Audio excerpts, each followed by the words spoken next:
おはようございます。このジムニーのミッションのオーバーホールがね終わったんで、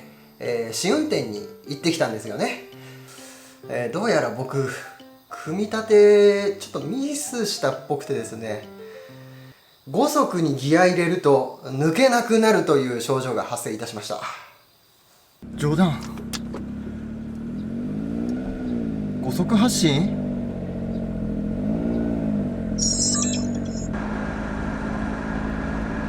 やべえ、なんか組み間違いした。絶対やらかした。これ絶対やらかした。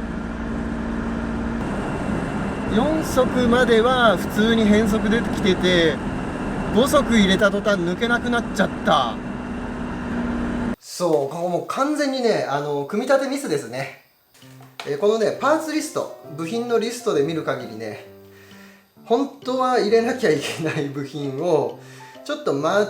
えて入れちゃってたみたいなんですよ。もうそこはねパーツリスト見た段階でやっちゃったーってもう分かっちゃったんで、はい、今回はそこをもう一回直すためにミッション外して作業やっていきたいと思います。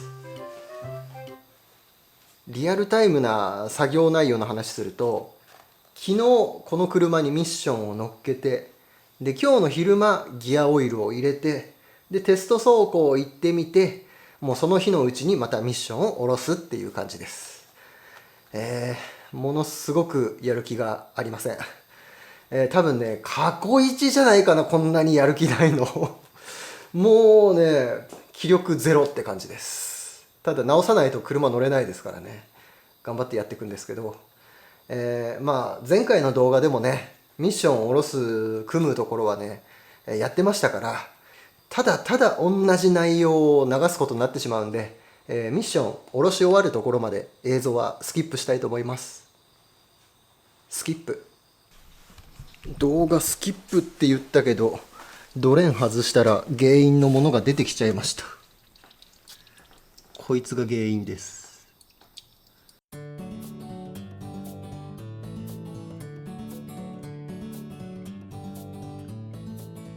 ミッションをばらし終わりました。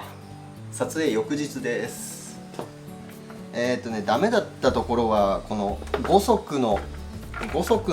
ハブのところですね。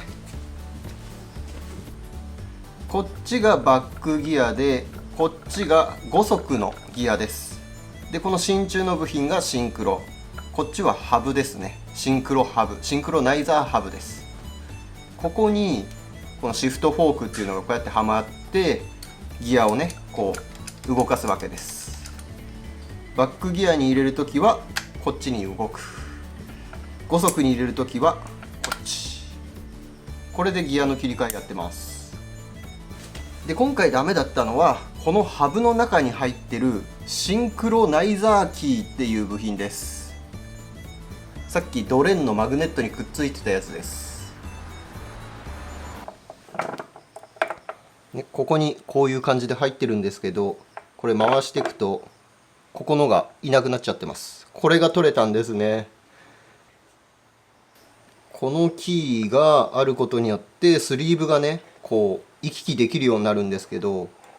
今これ5速に入ってるんですよ。でここにキー見えますよね。これがね5速に入ったらこっちのキーがこう出てきちゃって、戻そうとするとバックギアに干渉してしまうと、そういうことみたいです。でたまたま5速からギアが抜けたのはもうここガチャガチャガチャガチャやってて、このキーが浮いて出てきて、でたまたまこれが外れてくれたからこう5速から抜くことができたと。ただ外れる時にねこのバックギアのここのギアの部分にねがっつり干渉したみたいで、こうやってね削れちゃってますね。わかりますか？ほらほらほら、ギアに削られちゃってます。これがねなんかガリガリガリっつってなんかちょっと変な音出した原因ですね。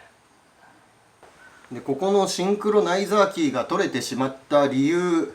まあ僕が組み付けミスした理由なんですけども、JB23 のミッションが、使ってる部品が同じ部品なんですよね。部品番号が全く同じ部品なんです。なので、シンクロを JB23 のミッションから移植して、でシフトフォークも同一品番で同じ部品だから、移植してっていう風にこのミッション直してきました。同じようにこのシンクロキーも同じ部品だったから移植したんですよ。でも実はシンクロキー1箇所だけ部品番号が違くて、そう JA22 の5速とバックギアだけ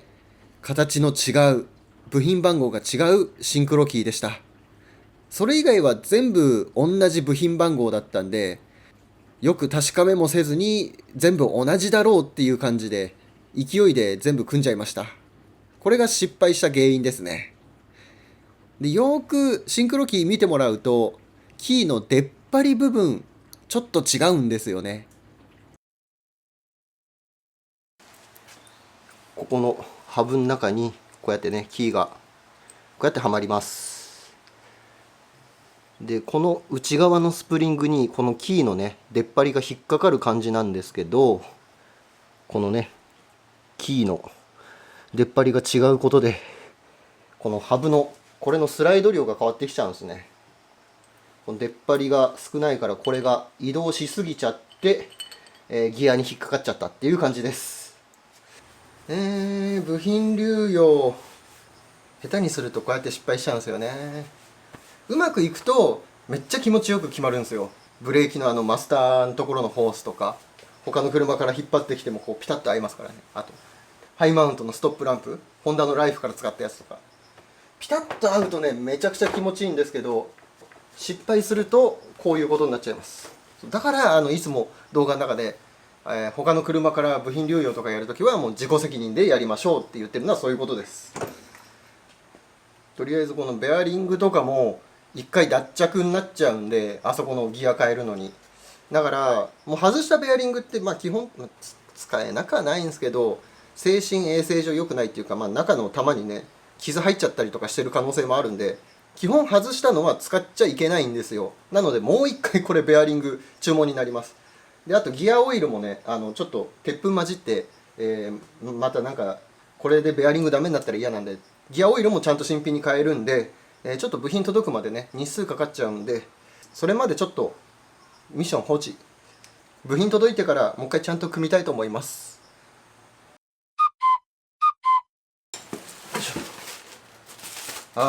ベアリングとか部品が届いたんでバラして組んでいきたいと思います。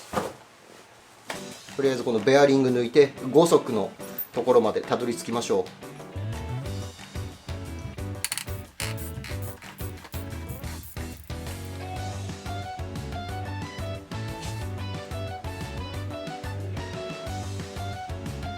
5速のギアとシンクロ取れました。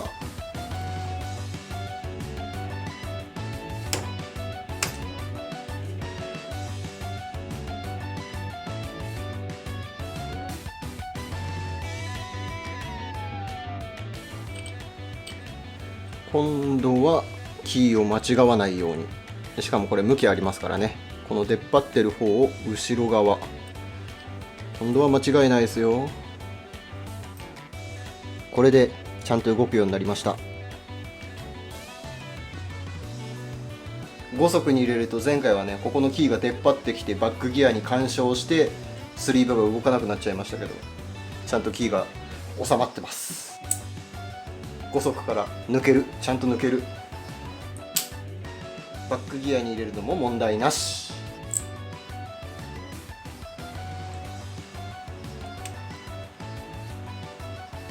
大丈夫ですね。よかったよかった。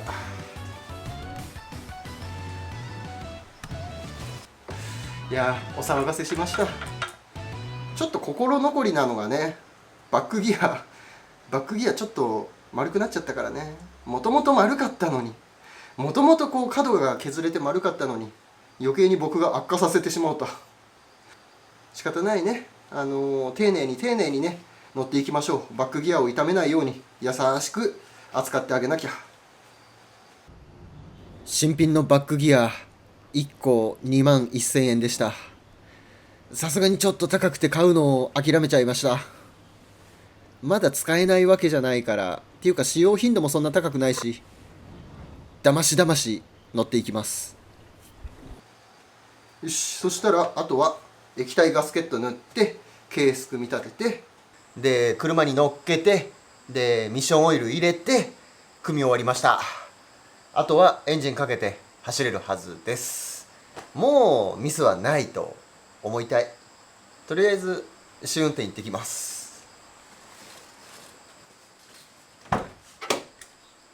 1足2足3足4足、大丈夫だね。よしよし、行ってみよう。じゃあということで、何キロ走ったかな、20キロ30キロぐらい走りました。調子いいっすよ、めっちゃ調子いいっすよ。ちゃんと5速のねギアの入らない、いやギアが抜けない病もちゃんと治りました。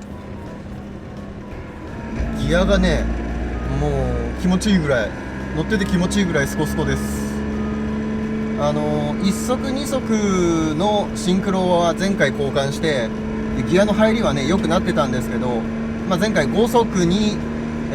入れた途端ギアが抜けなくなったという症状があったんですけど、今回はちゃんと感知いたしました。5速に入れてもギアが抜ける。今4速です。これを5速に入れて4速に落とす。できます、ちゃんとできます。そして3速問題ないですね。前回ここの通り走った時5速でずーっと走ってたんですよ。ギア抜けないっつって、家まで帰れっかなとかって。でも今日は全然平気ですね。やっと走れるようになった。しかもこの1速2速ってこのギアのねギアチェンジができるっていうのが素晴らしい。前回ねギア入り本当悪かったんですよ。なんか走っててイライラするぐらいねギアが入らなかったんで、もうね気持ちいいですね。ちゃんと走れる車って気持ちいいですね。クラッチもね前回交換したんですよね実はね。でもクラッチのレビューっていうかどうなってるのかを説明する前にギアの問題が発生しちゃったから、クラッチどうなのかっていうのをね言ってないんですよねはい、クラッチめっちゃ調子いいです。2000回転2500回転で発生してたジャダブルブルブルブルブルっていうの、あれもなくなったし、半クラのつながり方もねくっきりしてますね。あとね今ちょっとエアコンつけて走ってるんですよ。エアコンの調子が良くなくて、で今蛍光塗料入れて漏れてる箇所を調べてるんですけど、っていうか一応ねエアコンガス半分ぐらいは入れてあるんで、多少は冷えてるんですけど、ほとんどなんかエアコン効いてないような状態で、コンプレッサーね回してる状態です。でもやっぱりエアコンかけるとパワー食われますね。エアコン切ってるとね信号からのスタートもうね全然あんま気にならずに普通にできるんですけど、エアコン入れてるとねゼロ発進がちょっとしんどい。まして普通の軽よりも全然ボディ重量があるからやっぱり立ち上がりはちょっとしんどいのかな。スピード乗ってしまえばね全然大したことないんですけど、でもこれ以上ギア比落としちゃうと今度トップスピードが下がっちゃうから、高速走る時がね逆にちょっとしんどいですよね。でもギアの入り良くなったし、全然力入れずにねシフトスコンって入るんですよ。でこれクイックシフトをつけちゃってるんで、あんまりね力任せにシフトはしないように、ミッションいたわりながらこいつと付き合っていきたいと思います。あと10年もしたら多分ね何にも部品手に入らなくなっちゃうかもしれないこの子。今回ミッションオーバーホールするのでもシンクロのハブとか結構廃盤になっちゃってたんで、もうミッション10年20年したらもう直せないんじゃないかなこれJB23 のミッションをまんまこのジムニーに乗せれればいいんですよね。ちょっと車検とかめんどくさいけど。